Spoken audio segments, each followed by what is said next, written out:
गुजरात में 11 हिंदुओं ने एक गर्भवती मुस्लिम महिला बिल्किस बानो का गैंगरेप किया। उसकी मां के साथ भी बलात्कार किया गया। घर के 7 लोगों को मौत के घाट उतार दिया गया। दोषियों को उम्र कैद की सजा दी गई। लेकिन गुजरात सरकार ने सभी जघन्य हत्यारों और बलात्कारियों को जेल से रिहा कर दिया। पूछा गया क्यों छोड़ दिया गया। इस पर दरिंदों को छोड़ने वाली कमेटी में मौजूद भारतीय जनता पार्टी के गोधरा के विधायक सीके राहुल जी कहते हैं रेपिस्ट ब्राह्मण हैं, उनके अच्छे संस्कार हैं। वाह, ब्राह्मण लोग थे और वैसे भी ब्राह्मण के जो कुछ है उसके संस्कार भी बड़ा अच्छा था। इस पर भारत देश की मेन स्ट्रीम मीडिया, जिसे गोदी मीडिया कहते हैं, वहां सन्नाटा है। दिन भर बकर बकर करने वाली एक भी महिला एंकर ये नहीं बोल पाई कि ये गलत हुआ। गुजरात में दिन दहाड़े हत्या और बलात्कारियों को छोड़ दिया गया। महिला राष्ट्रपति से कोई मतलब नहीं, सत्ता पक्ष की एक भी महिला सांसद से कोई मतलब नहीं। गुजरात में चुनाव होने हैं, मुसलमान पीड़ित औरत है, अपर कास्ट अपराधी है, वोट कॉम्बिनेशन ठीक बैठेगा, बस कर दिया गया। जैसे ये सारे महान विभूतियां 14 बरस बाद जेल से बाहर निकले, उनका तिलक चंदन लगाकर स्वागत किया गया। जैसे ये बलात्कार करके नहीं, हत्या करके नहीं, आजादी की लड़ाई लड़कर जेल गए थे और आजादी के अमृत महोत्सव में बाहर निकले हैं। ये मैडम पहले कहती थी तमाशा नहीं देखेंगी, लेकिन आज मुंह में दही जमाए बैठी हैं कि अगर एक 5 साल की बच्ची का बलात्कार होता है तो चुपचाप बैठकर ये हाउस तमाशा नहीं देखेगा। हाथियों के दांत खाने के कुछ और दिखाने के कुछ और होते हैं। दोस्तों, कोई बोले चाहे ना बोले, लेकिन मैं पूछती हूँ गुजरात सरकार से, मैं पूछती हूँ सुप्रीम कोर्ट से, मैं पूछती हूँ हाई कोर्ट से, मैं पूछती हूँ गुजरात के गवर्नर से, मैं पूछती हूँ देश की राष्ट्रपति से, ये हत्यारे, ये बलात्कारी मुरारी बापू की कथा सुनने के लिए गए थे क्या, जो चाल चलन देखकर छोड़ दिया गया? आजादी के अमृत महोत्सव का क्या मतलब है? बलात्कारी ब्राह्मण है ये बताकर छोड़ दिया जाएगा? जिन लोगों ने गर्भवती महिला का गैंगरेप किया, उसकी मां का गैंगरेप किया, सारी महिलाओं का गैंगरेप किया, परिवार के 7 लोगों की हत्या कर दी, ऐसे लोगों के भीतर कौन सी अदालत को, कौन सी सरकार को, कौन से कोर्ट को मासूमियत दिख सकती है भाई? भारत देश की ज्यादातर पावर में बैठी महिलाएं गुलाम हो चुकी हैं। ज्यादातर ने अपनी आत्माएं बेच खाई है। लेकिन हिंदू हो या मुसलमान हो, अगर अन्याय होगा तो मैं प्रज्ञा मिश्रा कभी खामोश नहीं बैठूंगी। और इसीलिए मैंने आज तक किसी गोदी मीडिया और गैर गोदी मीडिया वाले किसी भी चैनल में नौकरी नहीं की, क्योंकि मुझे मालूम है कि जब बोलने का समय आएगा ना तो सबको साफ सूझ जाएगा। इन गूंगों बहरों की बस्ती में मुझे ही चिल्लाना पड़ेगा। इस बानों को सिर्फ मुसलमान होने के चश्मे से मत देखिए, ये एक इंसाफ का मुद्दा है। शर्म आती है मुझे ये कहने में कि सबसे ज्यादा बेटी बेटी बेटी बेटी करने वालों का देश एक मुस्लिम बेटी के साथ हो रहे अन्याय के खिलाफ बिल्कुल चुपचाप खड़ा है। ये वही भारत देश है जो दिल्ली में निर्भया के लिए सड़कों पर उतर गया था। एक मुस्लिम औरत के साथ हो रहे अन्याय के खिलाफ जो भारतवासी न बोल पाए, उसे चूड़ियां पहन लेनी चाहिए, सिर पर पल्लू डालकर चूल्हा चौका संभाल लेना चाहिए।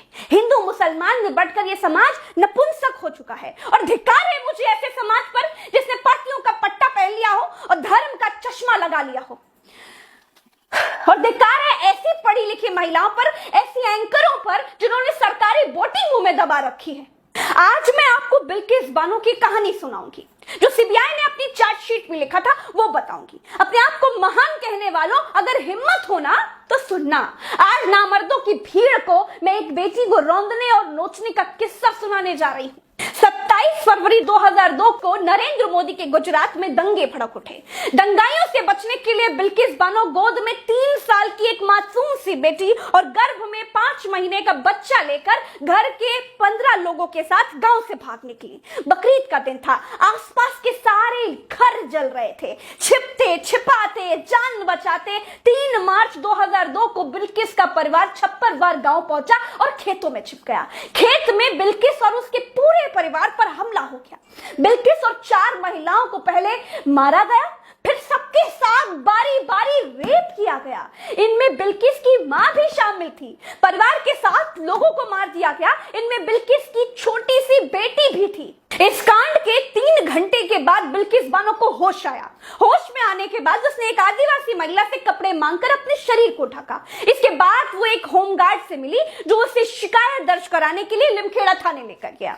वहां दोषियों से साठगांठ किए बैठे कांस्टेबल सोमा भाई गौरी ने उसकी शिकायत दर्ज की। बाद में गौरी को अपराधियों को बचाने के आरोप में 3 साल की सजा मिली। बिल्किस को गोधरा रिलीफ कैंप पहुंचाया गया और वहां से मेडिकल जांच के लिए अस्पताल ले जाया गया। उनका मामला राष्ट्रीय मानवाधिकार आयोग पहुंचा। सुप्रीम कोर्ट ने सीबीआई जांच का आदेश दिया।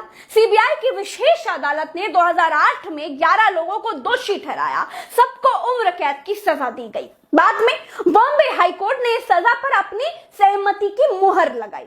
पुलिस ने अन्याय किया, कोर्ट ने सजा दी। डॉक्टर ने झूठी रिपोर्टें बनवाई, उनको सजा मिली। पूरा सिस्टम मिला हुआ था। फिर भी बिल्किस बानो बहादुरी से लड़ी और जीती भी। लेकिन अब राजनीति फिर से इस मोड़ पर आ गई है कि फिर से उन दरिंदों को जेल से बाहर निकालकर टीका चंदन किया जा रहा है, हैवानों का तिलक लगाया जा रहा है। दोस्तों, उम्र कैद की कैदी की सजा जब 14 साल की पूरी हो जाती है तो उसके अपराध को देखते हुए जेल में व्यवहार वगैरह के आधार पर उनकी सजा घटाई जा सकती है। अगर सरकार को ऐसा लगता है कि कैदी ने अपने अपराध के मुताबिक सजा पा ली है तो उसे रिहा भी कर दिया जा सकता है। कई बार कैदी को गंभीर रूप से बीमार होने के आधार पर छोड़ दिया जाता है। ये प्रावधान है। इस प्रावधान के तहत हल्के जुर्म के आरोपों में बंद कैदियों को छोड़ दिया जाता है। संगीन मामलों में ऐसा बिल्कुल नहीं होता है। तो क्या गुजरात सरकार और भारत देश के सुप्रीम कोर्ट को, हाँ वही सुप्रीम कोर्ट जो कभी बात बात पर स्वतः संज्ञान लिया करता था, क्या उसे लगता है कि 7 लोगों का कत्ल करने वाले, गर्भवती से बलात्कार करने वाले, मां से बलात्कार करने वाले अपराधी हल्के जुर्म में बंद थे? या फिर बीजेपी का विधायक ही ठीक कह रहा है कि बलात्कारी तो ब्राह्मण लोग थे, ब्राह्मण लोगों के संस्कार अच्छे थे, इसीलिए छोड़ दिया गया? एक नागरिक के तौर पर यह समय अमृत महोत्सव का नहीं, शर्म के महोत्सव का है। इस वीडियो में इतना ही। अगर आपको लगता है कि प्रज्ञा की आवाज और दूर तक जानी चाहिए तो चैनल को सब्सक्राइब जरूर कर लीजिएगा दोस्तों, और ट्विटर पर @प्रज्ञा लाइव नाम से खोजकर फॉलो कर लेंगे तो मुझे खुशी हो जाएगी, और नहीं भी करेंगे तो भी मैं अकेली ही काफी हूं। आज के लिए इतना ही। नमस्कार।